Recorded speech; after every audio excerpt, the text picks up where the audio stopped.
Speaker, I ask unanimous consent that all members may have 5 legislative days within which to revise and extend their remarks and include extraneous materials on the veto message of H.J. Res. 109. Without objection. Mr. Speaker, I rise in support of overriding President Biden's veto of H.J. Res. 109. It didn't have to be this way. It did not have to be this way. On digital assets, on the regulation of digital assets, on the functioning of a new asset class that a substantial number of Americans and in the world are using a new set of technology.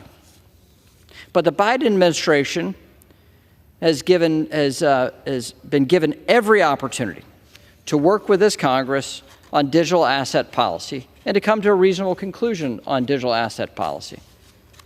In May, Congress passed a resolution to overturn the Securities Exchange Commission's SAB 121 with broad bipartisan support in both the House and the Senate. And a lot has changed since that time.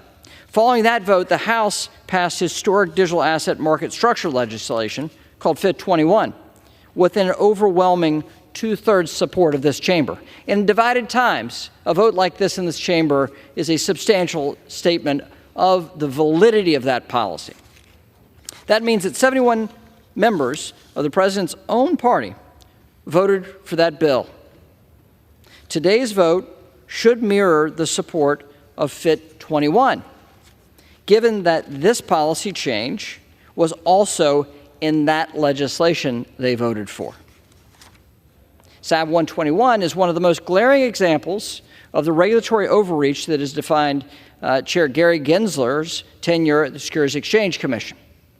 It limits consumers' options to safely custody their digital assets, upending decades of bank custody practices and increasing concentration risk.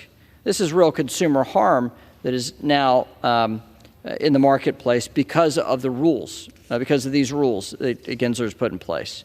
Congress used the mechanism available to us, the Congressional Review Act, to overturn this harmful so-called guidance. To be clear, a bipartisan CRA sends a strong message. A bipartisan Congressional Review Act vote that passes both chambers, well, that's a mandate from the Americans we represent. Despite all the recent progress and bipartisan agreement, President Biden vetoed the first digital asset-specific legislation that ever passed the House and the Senate. It's never been clearer. This administration would rather play politics and side with power-hungry bureaucrats over the American people and over new technology and the safe use of new technology.